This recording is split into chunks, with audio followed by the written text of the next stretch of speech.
Olá, hoje é dia 28 de julho de 2024, eu sou o professor Viana, esse é o canal Números Não Existem. Hoje eu quero apresentar algumas noções de aplicações do cálculo em algumas áreas, como por exemplo na física e na biologia, tá? No último vídeo a gente viu o limite de uma sequência, tá? Nós vamos estudar um pouco mais os limites de sequência, limites de funções, tá? Nós vamos ver que a gente já viu que sequência pode ser dado por uma função, tá? E trago aqui duas situações, tá? Em que a gente pode usar o cálculo, tá? Bom, primeiro da física. Vamos supor que um físico esteja interessado em estudar o movimento de uma partícula, tá? Então tem uma partícula se movimentando sobre um eixo, tá? Ela está numa posição x, num instante t, tá? E ela se desloca durante o intervalo ΔT, um intervalo de tempo, ΔT, tá? Ela se desloca uma quantidade que eu chamo de ΔX, tá? Bom, sabemos da física que a velocidade média é definida como ΔX sobre ΔT, tá? Isso aqui é uma taxa de variação, tá? É o quanto a partícula se deslocou, ΔX, dividido pelo intervalo de tempo que foi gasto para que ela percorresse que ela realizasse esse deslocamento, vamos dizer assim, tá? Bom, o interessante para um físico, muitas vezes, é calcular a velocidade em função do tempo, tá? Através do limite, né, que nós vamos estudar um pouco mais, vamos avançar um pouco mais no estudo de limites, a gente vai ver que a partir da velocidade média, do conceito de velocidade média, usando o limite, a gente pode encontrar a velocidade num instante t, uma velocidade instantânea, tá? E isso é importante para o físico para ele estudar o comportamento do deslocamento de uma partícula, né? Tá? Ou fazer a previsão da velocidade de uma partícula em qualquer instante, tá? A partícula está se movimentando, digamos, nesse momento, e ele quer estimar qual é a velocidade da partícula daqui a uma hora, daqui a meia hora, daqui a 2 minutos, daqui a 5 segundos, enfim, tá? Para um instante qualquer t. Bom, aqui eu apresentei um gráfico onde nós temos um x que depende de t, tá? Um gráfico onde nós temos justamente os pontos que eu falei aqui, né? Que é x e t, ela está na posição x no instante t e se desloca ΔX no intervalo ΔT.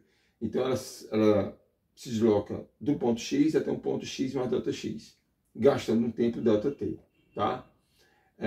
Se a gente observar bem, essa diferença aqui, ó, é ΔT, tá? Que se eu fizer t mais ΔT menos t, ó, t mais ΔT menos t, resulta justamente em ΔT. Da mesma forma que eu tenho ΔX, tá? ΔX dividido por ΔT é a inclinação dessa reta, tá?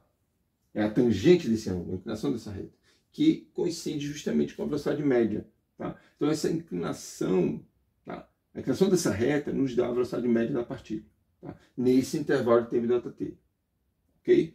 E nós vamos aplicar o limite para dessa razão, tá? Quando ΔT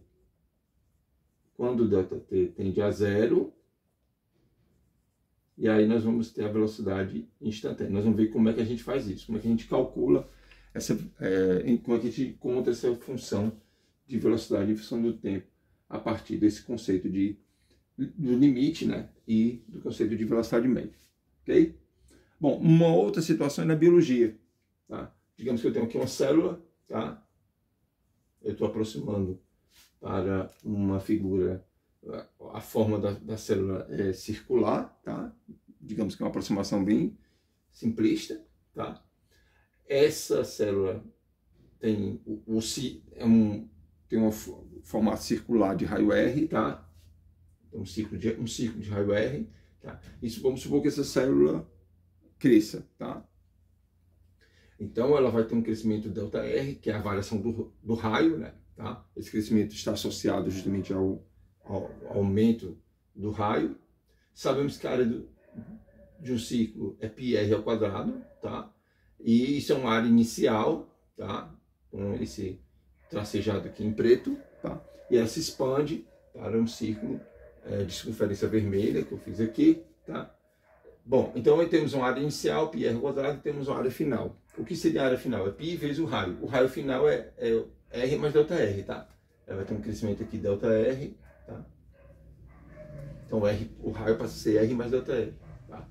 O que seria, na mesma fórmula física que nós temos a taxa de variação da posição com o tempo, que é a velocidade média, na biologia a gente pode definir a taxa de variação da área em relação ao raio. A área do círculo, né, correspondente à célula, em relação ao raio, tá? A variação da área seria a área final menos a área inicial dividido por ΔR, tá? Da mesma forma que o físico se interessa pela velocidade em função do tempo, um biólogo pode se interessar pela área a superfície, né, da célula, a área superficial da célula, em função do tempo também. Bom, mas aí a área depende do raio, sabemos que a área depende do raio, pela relação πr ao quadrado, mas esse raio também depende do tempo, tá? O crescimento do raio é em função do tempo. A partir daí nós podemos formular uma função da área que depende do tempo, tá? E da mesma forma, aplicando o limite, tá? O limite de ΔA sobre ΔR, quando o ΔR tende a zero, nós podemos obter um crescimento instantâneo da célula, tá? Bom, no caso aí nós estamos utilizando o conceito de limite para encontrar tanto a velocidade instantânea como o crescimento instantâneo da célula, tá? A gente vai ver também que isso está plenamente associado ao conceito de reta tangente, tá? Que é algo que a gente vai estudar um pouco mais. Eu estou fazendo esse vídeo mais para abrir um pouco a mente do estudante, para ele conseguir visualizar algumas aplicações, tá? Ver alguns conceitos. Eu não estou fazendo cálculo nenhum, tá? A gente não está calculando limite aqui, a gente não está calculando a derivada de uma função, não está calculando a inclinação de uma reta tangente, nada disso por enquanto. Apenas abrir a mente para o aluno, para ele conseguir enxergar alguma aplicação do uso do cálculo em algumas áreas, tá? Bom, vamos para a segunda parte do vídeo, tá? Aqui eu estou falando de reta tangente, eu quero falar um pouco sobre áreas, tá?